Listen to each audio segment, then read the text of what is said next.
Olá, pessoal. Vamos iniciar aqui o nosso primeiro tópico da disciplina.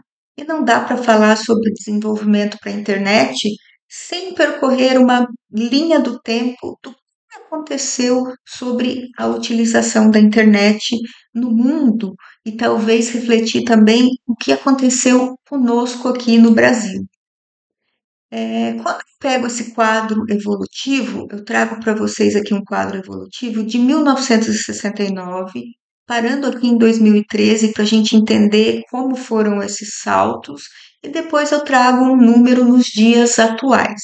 O que a gente percebe é que houve uma evolução muito grande, né, para se comparado a hoje, mas esse boom não aconteceu aqui nos anos iniciais. Ela aconteceu em 2013, um alavancamento, né, do uso da internet, e de 2013 até 2025, esses números meio que se transformaram de forma muito acelerada. Então, eu saio de 1969 com uma iniciativa militar, né, que conectava 4 computadores, na verdade, dentro de uma universidade, que é o que vocês devem lembrar, que é a tal da ARPANET. Essa iniciativa ainda caminhou até 1984, linkando mais universidades, né, conectando 1.000 hosts, que seriam servidores, né, de internet nessas universidades. Depois nós caminhamos para um número de 50 milhões de usuários em 1998, caminhando em 2009 para 440 milhões de usuários. Existe aqui um salto numérico, mas nada tão significativo, né? Que em 2012, quando eu tive 2,1 bilhões de pessoas conectadas à internet. Aí eu pego o marco de 2013 com 47% da população do mundo usando a internet.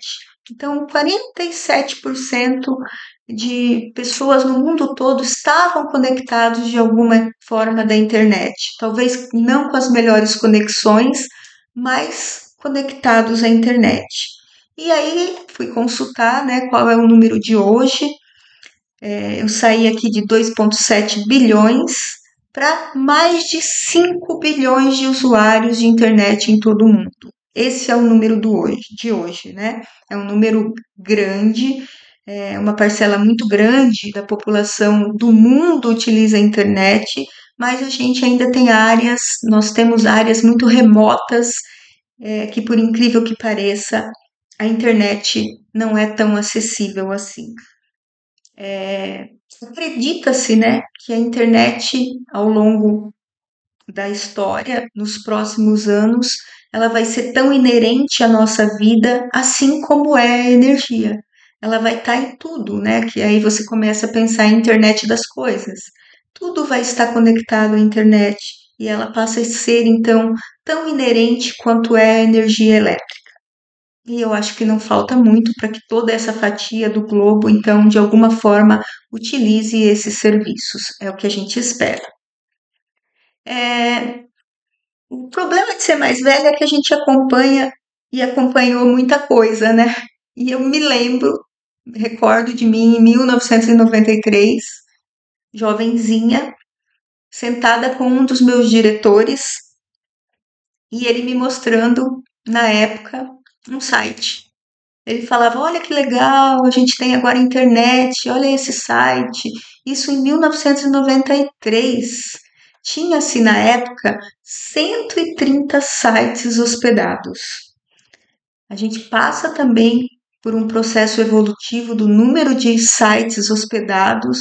Em 2012 nós tínhamos então 634 milhões, é um número bem expressivo, mas daqui para hoje o salto é gigantesco. Hoje nós temos mais de 1,2 bilhões de sites ativos na internet.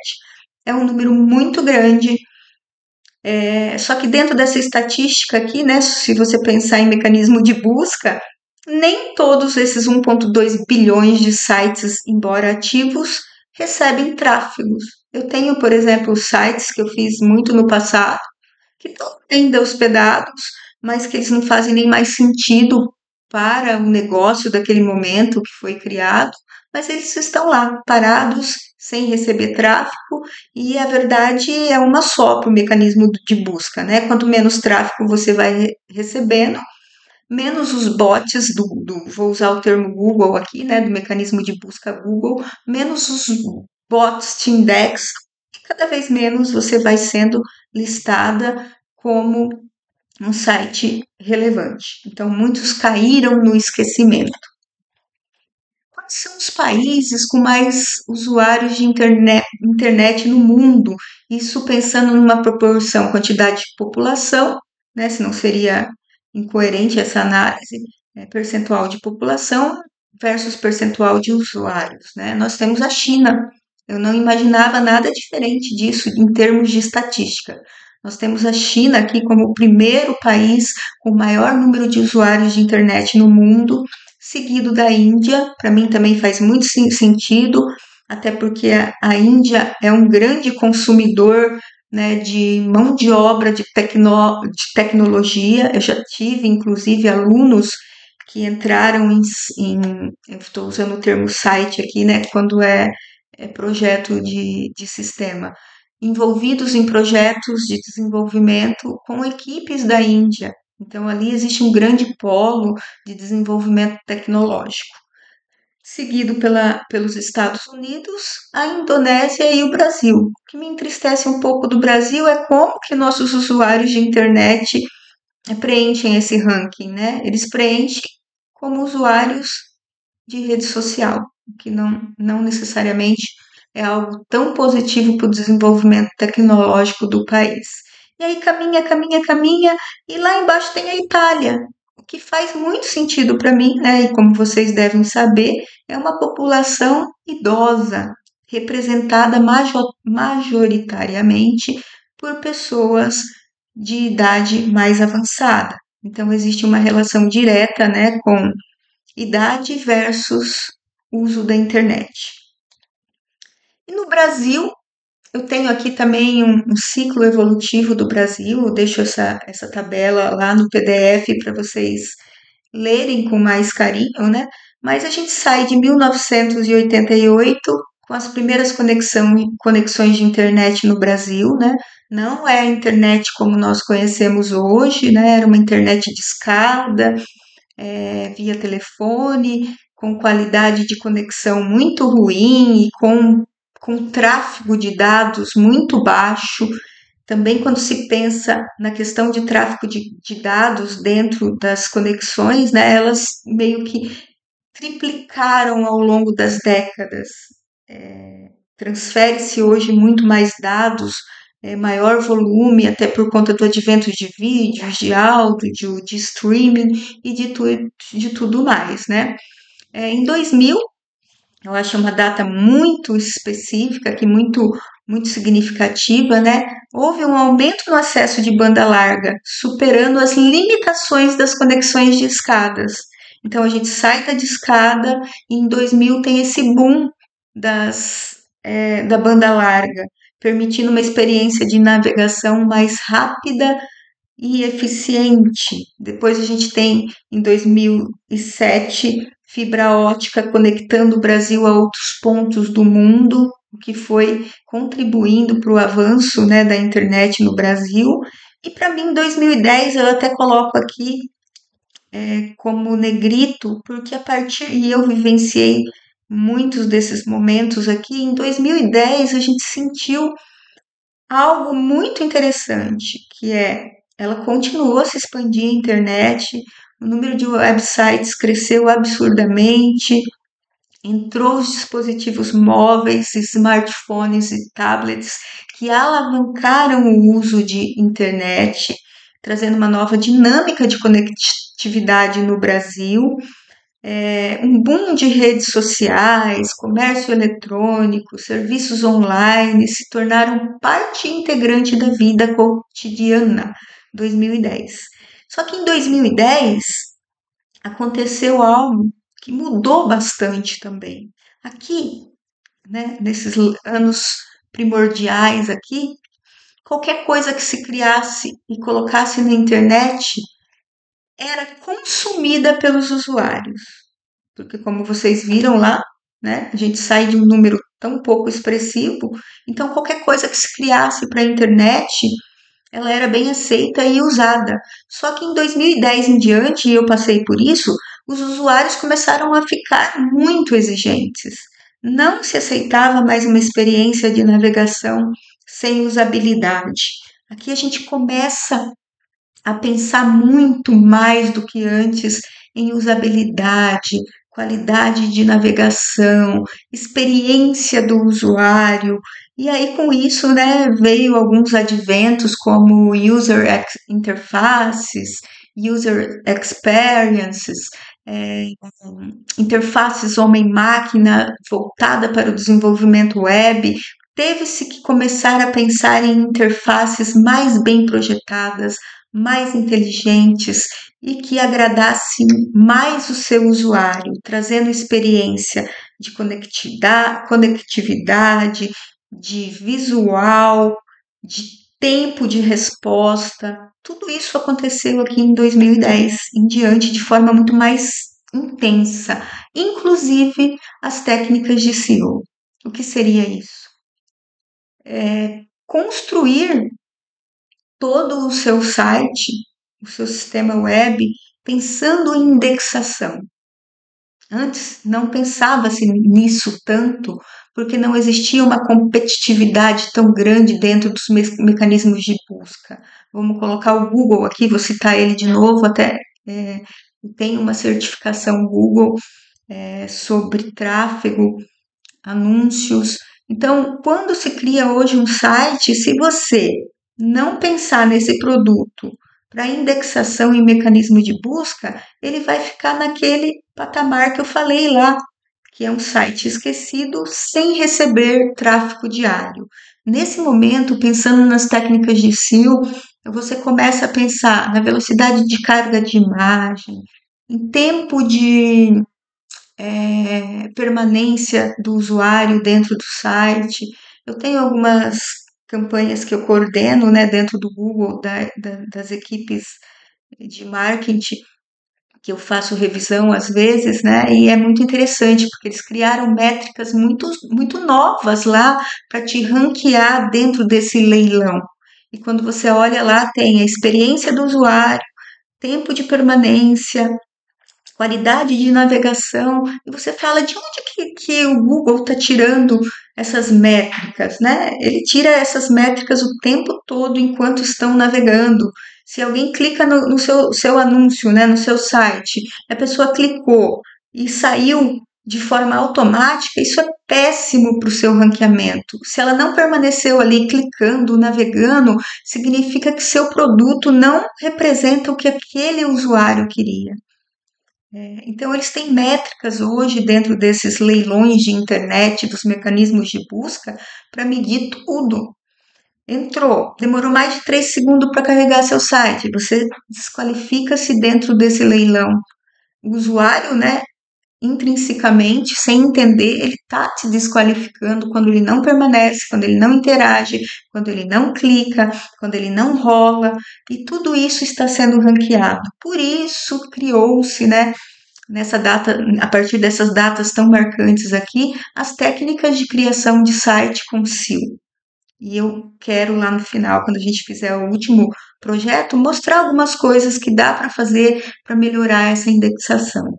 É claro que existem dois tipos de desenvolvimento, né, gente? Eu falo que essa primeira disciplina é focada mais no desenvolvimento de sites para produtos, né, para que mais com uma essência de marketing digital e presença digital. Quando você está pensando num marketing, num site de presença digital, a nível, por exemplo, de agências de publicidade, se você trabalhar numa agência de publicidade, não dá para fugir disso daqui.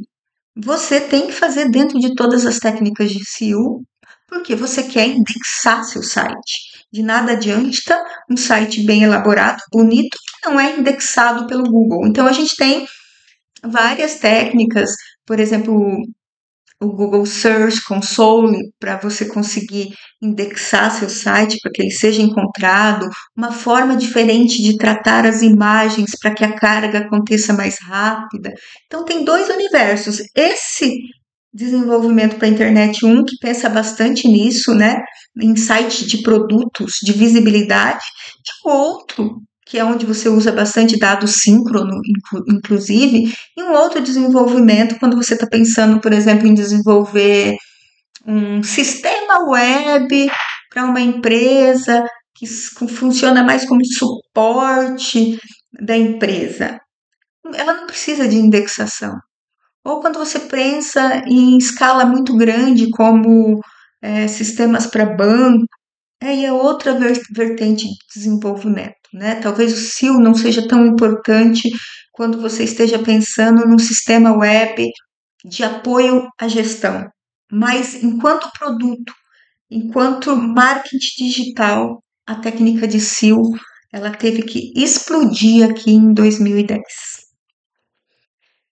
Termos comuns que vocês já devem conhecer, mas eu vou cumprir aqui a minha meta, né? Um host.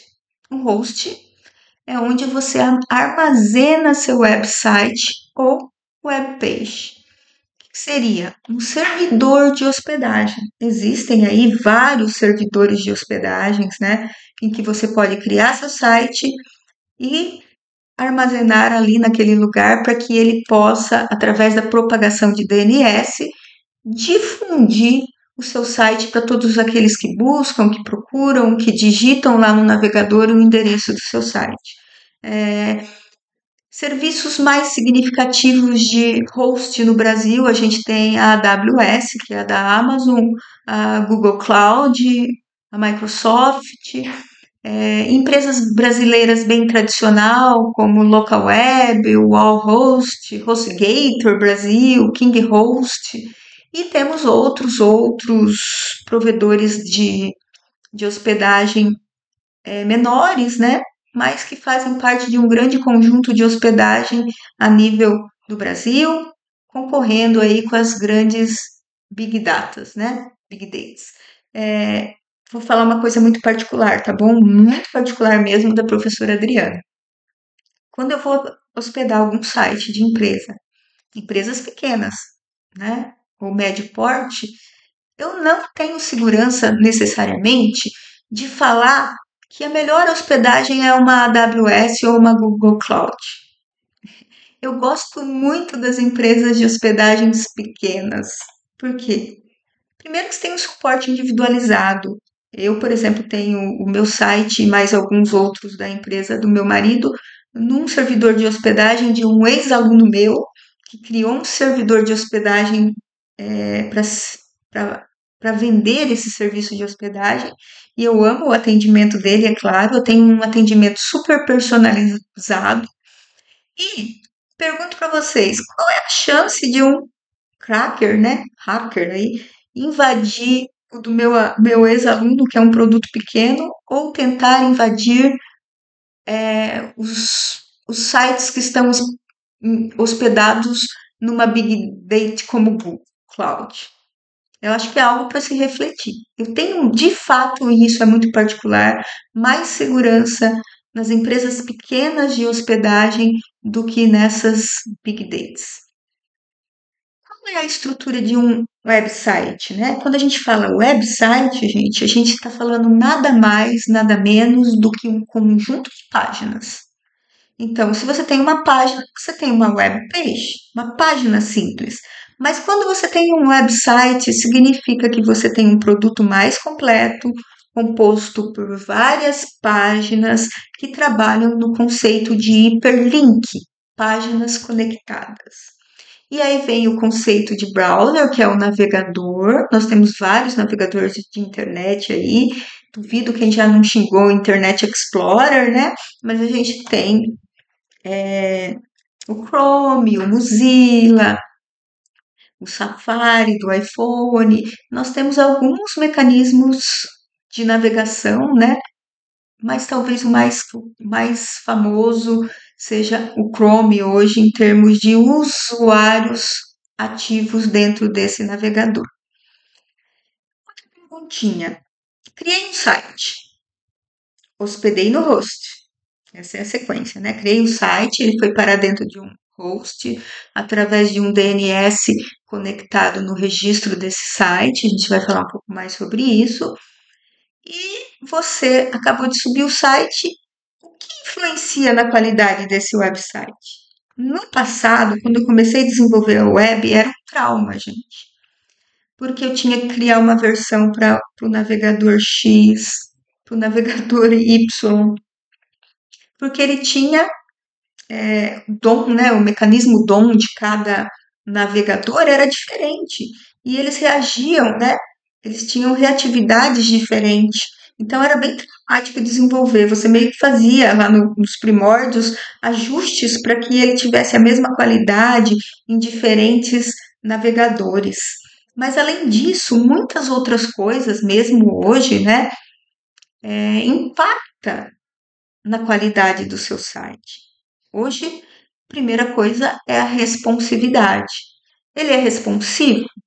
Hoje facilitou-se. Você pode desenvolver websites responsivos. Responsivos por quê? Ele vai responder da mesma forma, tanto no navegador do celular, tanto no desktop, em qualquer dispositivo, ele vai ter a mesma responsividade, a mesma qualidade e vai se ajustar, se autoalocar de forma harmônica.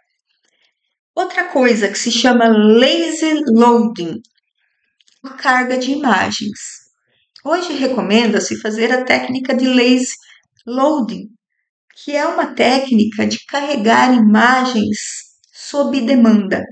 Então, imagina que você tem um site com um número muito grande de imagens, né? Um website com um grande número de imagens. Se você tentar fazer a carga daquilo assim que o usuário faz a requisição toda, isso vai causar um atraso de entrega. E a regra pede que seu site seja carregado em 3 segundos. Se ele não carregar em 3 segundos, ele já vai para as métricas de usabilidade ruim. Então, trabalhar com a técnica de lazy load impacta na qualidade. As imagens aparecem e vão carregando sob demanda, vão carregando gradativamente. CSS e JavaScript excessivo, parece mentira, mas influencia na qualidade do site. Ele precisa ler todo o seu JavaScript, ele precisa ler todo o seu CSS. Por isso, agora a gente também tem um outro advento de desenvolvimento, por exemplo, quando você trabalha com Angular, você separa tudo. Você separa CSS, você separa o TypeScript, né, que já nem é JavaScript, é TypeScript. Você separa a carga de dados, tudo separadinho, e aí, para evitar exatamente essa técnica que ainda existe, é muito usada, principalmente nessa questão de produtos, né, porque você precisa de SEO, você precisa indexar o site, tem esse extremo também. Eu preciso indexar o site, dá para usar técnicas de separação de camadas, separando CSS, JavaScript, tudo. Para SEO não é positivo. Nem os dados assíncronos são positivos quando você precisa de uma indexação forte a nível de produto. Outra coisa que influencia, né, a hospedagem lenta. Então, quando eu escolher o host, né, analisar tudo o que tem. O host te demonstra o quanto que ele oferece de taxa de transferência, tamanho de armazenamento, quantidade de e-mails disponibilizados, subdomínios, qual o banco de dados que ele vai dar suporte, quais as linguagens de programação que vai dar suporte. Então, a análise do Rust, ele é primordial aqui em relação à qualidade do seu site. E aí, aqueles tradicionais, né? O que mais influencia? A conexão de rede vai influenciar. Você vai carregar um vídeo, sua conexão de internet está ruim, a experiência do usuário vai ser ruim. Placa de vídeo, né?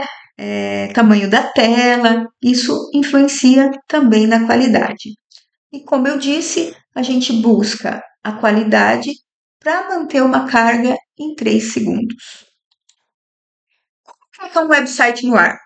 Será que eu vou dar aula? Que eu vou dar desenvolvimento web? É bem provável que algum aluno já conheça desenvolvimento web e já trabalhe sobre isso. Mas quando eu peço para ele resumir para mim, ok, você foi contratado agora por uma agência de publicidade, uma agência de publicidade pequena, e você precisa colocar uma landing page no ar, seguindo os passos corretos. Como coloca? Alguns não conseguem responder porque são responsáveis lá dentro da agência só por design ou só por back ou front-end, um só faz em front, o outro só faz back, mas a pessoa tem que entender todos os passos para colocar um website no ar. E aí eu vou explicar aqui o que eu faria hoje. Primeira coisa, provedor de acesso. Tem que estar conectado à internet, né? Acesso à internet. Segundo, verificar o domínio. Então, eu vou escolher um domínio aqui, ó. Deixa eu entrar aqui na internet. Domínio. Vou entrar no Royce. Se você entrar nesse site aqui, ó, Royce. Esse é o primeiro pesquisa que você deve fazer. Dentro do registro BR tem o Royce, que consegue definir para você se você pode usar um domínio. Então, por exemplo, eu quero cadastrar um site que se chama asdrubal.com.br. Recurso inexistente. Então, ele está disponível. Vamos ver aqui, ó, www.imobindaiá.com.br, ó, que é a empresa aqui do meu marido. Então, eu falei, eu quero ter um site chamado imobindaiá.com.br. Eu venho aqui e pesquiso para ver se eu posso usar esse domínio.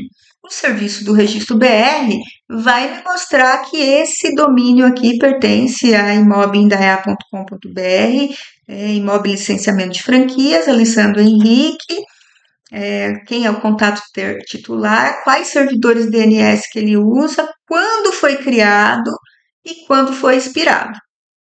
Ó, quando foi criado e quando vai expirar. Uma coisa bem interessante que eu já conheci pessoas que fazem isso. Pessoas que ficam aqui dentro desse ROIS, né, consultando domínios constantemente, principalmente alguns domínios mais famosos. A pessoa faz o quê? Quando ela vê que está perto de expirar, ela fica monitorando, vai lá e registra o domínio. Sabe para quê, gente? Para vender depois para o proprietário real. Inclusive, nós tivemos, enquanto empresa do meu marido, essa daí, um dos nossos domínios registrado por uma outra pessoa. Cara, não teve nada judicialmente que resolvesse. Depois que um domínio foi registrado por alguém, o processo de reverter isso é muito burocrático. Então, por isso a necessidade de quando você tem um domínio, de você ter um controle bem efetivo, de quando vai expirar, de manter ele sempre ativo e pago. Porque se você perdeu, coloca aí que você vai ter uma grande dor de cabeça. E eu conheço pessoas, né? Tive conhecido já que comprava. Ele tinha na época mais ou menos uns 30 domínios que ele comprou justamente para depois poder barganhar a devolução do domínio para os proprietários efetivos. Não acho isso uma prática muito legal, né? Mas só estou relatando o que acontece. Então, segundo passo, eu quero criar um site lá chamado asdrubal.com.br. Vai lá no registro BR, no ROIS, e descobre se esse registro está liberado ou não. Pesquise sobre provedor de hospedagem. Nós temos diversos provedores de hospedagens, como eu citei lá, AWS, Amazon, provedores de hospedagens locais, e os preços geralmente variam de R$ 40 para você ter um site pequeno, até 2.000 ou acima de 2.000, quando você tem uma empresa robusta com grande quantidade de páginas hospedadas e outros serviços web. Então, verificar e fazer uma cotação de preço do ser provedor de hospedagens, principalmente analisando o que ele oferece de recurso de banco de dados, de linguagem de programação. Então, de repente, você vai desenvolver uma página em Python.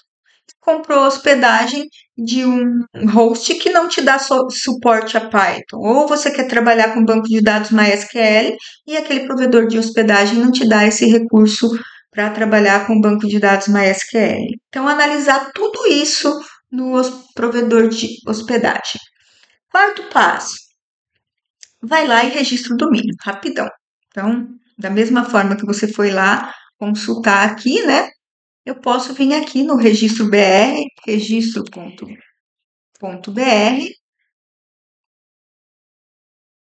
e registrar o domínio.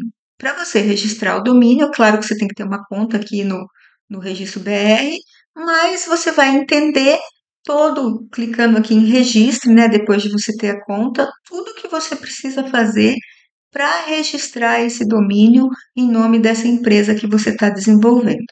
É bem comum também, já vi isso, desenvolvedor web, que contrata o servidor de hospedagem, transfere a responsabilidade para eles registrarem o domínio, porque nunca fez, nem sabia como faz.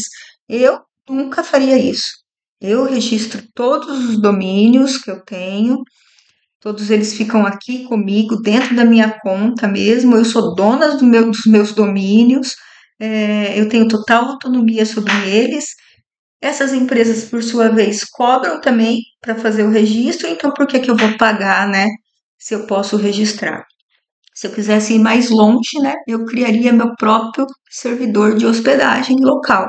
Mas não é o caso, nunca tive necessidade e não quis ter essa responsabilidade de ter um servidor de hospedagem local. Não quis cuidar disso também. Mas registrar é um passo que eu acho que você deve ter sob sua tutela. Continuando aqui, registrei hoje o registro de domínio, o valor anual é R$40. Se for por mais de 2 anos, se eu não me engano, se for 2 anos é 70, ele tem uns pacotes gradativos. Então vamos lá, o que acontece? Você precisa aqui do registro BR e do provedor de hospedagem. Por quê? Você precisa fazer uma técnica chamada de propagação de DNS. O seu provedor de hospedagem vai te passar os DNS. Você vem com esses DNS e vai colocar no registro BR. Então, cadastra esses DNS da hospedagem dentro do registro BR e depois de... Agora está indo mais rápido, mas teve uma época que levava 72 horas. Depois de 72 horas, hoje acho que com 24 horas já propaga. O seu DNS vai ser propagado. Aí sim, se você digitar lá www.asdrubal.com.br, o seu site vai ser localizado lá na internet. Mas esses dois carinhas precisam se falar através da propagação de DNS. Então, feito isso, né? Você está preparando os seus ambientes de hospedagem, registrando o seu domínio, garantindo a idoneidade do seu domínio, e você pode começar a trabalhar no seu projeto através de briefing e de protótipo. O que seria o briefing? O briefing vamos pensar numa agência de publicidade, tá? Você é o analista ali, você recebeu um novo projeto da sua equipe de um desenvolvimento de um produto, de um site para uma empresa X. Então, o que você vai fazer? Primeira coisa, um briefing. A gente usa o termo vamos briefar o cliente. O briefing é uma técnica de um questionário com perguntas abertas e fechadas e que você aplica no seu cliente para você começar a amadurecer a ideia, para você começar a desenhar. O briefing, eu costumo dizer que não pode ser feito de qualquer jeito, em qualquer hora, tem que ser previamente agendado com alguém muito envolvido nesse produto do lado cliente. As perguntas têm que acontecer de forma leve, tem que ser perguntas certeiras, não pode ser excessivo nem curto demais, né? Todo mundo que trabalha com análise de sistema já deve ter ouvido isso na análise de requisitos, nem muito curto, nem longo demais. Então, eu estou deixando aqui na sequência, no Moodle, um modelo de briefing, que eu fui aprimorando ele, que faz sentido para mim, para vocês darem uma olhadinha depois. O que eu faço e o que eu pergunto para o cliente que acho importante. Eu tenho esse modelo de briefing há muitos anos, desde a época que existia aquela revista Web Design, era uma sugestão da revista Web Design, e ao longo dos anos eu fui aprimorando ele, adequando, e eu considero ele um briefing bem saudável. Quando você volta com um briefing, aí você vai prototipar o seu briefing. Você pode usar ferramentas de prototipação, você pode criar protótipo de alto nível, que é já desenvolvendo algumas coisas com alguns cliques interativos. Você pode desenvolver protótipo de baixo nível, em que você só diagrama a ideia visual. Eu acho bem positivo, porque você não perde tempo. E aí você pode validar esse protótipo com o seu cliente. Validando o protótipo com o cliente, aí você parte para o desenvolvimento. Eu poderia falar aqui horas e horas, porque eu ia falar sobre análise de requisitos, a importância do cliente estar sempre perto, técnica de Scrum, tudo isso eu poderia falar aqui, né? Mas não vou me alongar, tem outras disciplinas que vão cuidar bastante disso, e imagino que vocês também possam ler ou já tenham visto muito isso na faculdade ou em outras disciplinas durante a vida, tá bom? Desenvolveu, produto está pronto, validado, testado, também poderia falar sobre bancada de teste aqui, teste de alto nível, de baixo nível, teste individual, teste de grupo. Fez os testes, você precisa pegar aquilo que você desenvolveu geralmente localmente e subir para o seu provedor de hospedagem.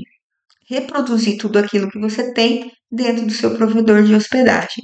Isso geralmente é feito via FTP. Os painels, né, os painels dos provedores de hospedagem oferecem algumas ferramentas internas, bastante visual, para você trazer esse conteúdo, né, para fazer o upload para dentro da hospedagem. Mas o mais recomendado, até por uma questão de performance e tempo, é usar algum serviço FTP. Você pode usar um serviço FTP para fazer a carga mais rápida desses arquivos. Então, com isso, o seu site vai estar lá completo na internet. Se você fizer técnicas legais de SEO, ele vai ser cada dia mais descoberto por mais pessoas e vai ganhando relevância dentro do universo web. Ficou claro esses passos aqui, né? Alguns já conheciam, outros não tinham parado para organizar essa ideia ainda. Site no ar. Eu falo que ele é um ser vivo. Monitore ele dia e noite. Cuide dele como se fosse um filhinho. Analise os picos, analise os dumps, analise tudo que pode acontecer durante a vida útil do seu site. Outra coisa, algumas coisas descontinuam, algumas coisas não funcionam. Você tem que estar atento para fazer essas trocas quando necessário. Bom, projeto prático, um daqueles para desafio pessoal, não vale nota, tá bom? Não vale nota, é desafio pessoal, vai ter muito projetinho, exercício prático para desafio pessoal. Neste tipo de exercício, a proposta é que o aluno se lance à prática, à reflexão, sem a obrigação de entregar a atividade, e se autoavalie no final da seguinte forma. Então, todas essas propostas que tivermos aqui, gente, tentou fazer, se avalia quanto conseguiu desenvolver? 100%? E acha que está certo? Ótimo! Escala Likert aqui. 75%. Bom. 50%. Razoável. Abaixo de 50%, ruim. De 50% para baixo, eu oriento você a rever meu vídeo aula, ler mais o material e tentar mais um pouquinho, tá bom? Proposta. Vamos trabalhar com simulações. Vocês foram contratados para desenvolver um website para uma empresa de um determinado segmento. Exemplo, pode escolher, tá, gente? Um pet shop, uma barbearia, uma clínica de estética, uma ONG, etc. que eu peço? Eu quero que vocês façam, né, pensando nesse produto, um resumo de 20 linhas sobre esse segmento. Ninguém pode desenvolver um website de algo que não conhece. Regra número 1. Quanto mais você conhecer aquele negócio, mais sucesso e êxito você vai ter no resultado final.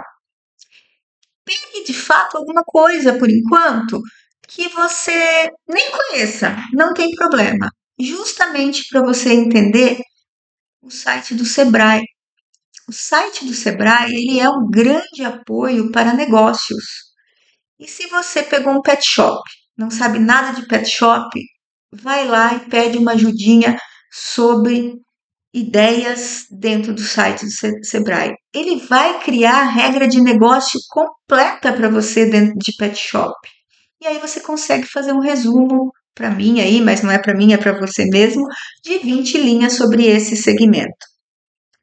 Letra B. Pense no nome ideal para esse domínio. Como você quer que o domínio seja encontrado? www.petlovers.com.br? Pesquise a disponibilidade do domínio. Afinal, vocês se recordam onde pesquisa a disponibilidade do domínio? Simule todos os passos e elenque os passos para registrar esse domínio. O que eu quero, gente? Eu quero que vocês entrem no site registro.br e tente de fato registrar esse domínio. Eu não quero que vocês cheguem até a etapa de pagar, não é para pagar, mas caminhe por todos os passos como se você fosse de fato registrar o domínio, para você entender tudo o que acontece ali, as exigências de CNPJ e tudo mais. Pesquise na internet 3 provedores, aqui não é provedor de internet, tá, gente? 3 provedores de hospedagem, criando um orçamento comparativo.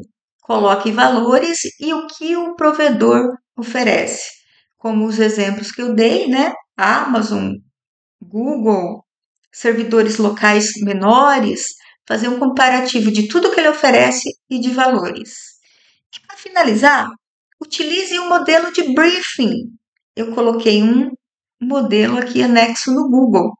Preencha o briefing, para você ter o primeiro contato com o briefing, simulando respostas para o seu segmento escolhido. Pega aí alguém da família, fala que simula, fala, você é o dono do pet shop Pet Lovers. Eu vou te perguntar algumas coisas. E aí faça uma simulação tentando criar essa relação analista e cliente. Tá bom? Então fica esse projeto aqui como desafio dessa nossa primeira videoaula. Até mais, gente. Tchau, tchau.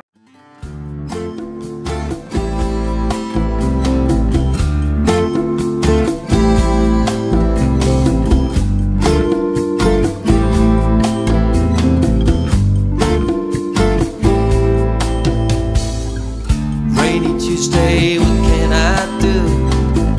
I thought that I could stay with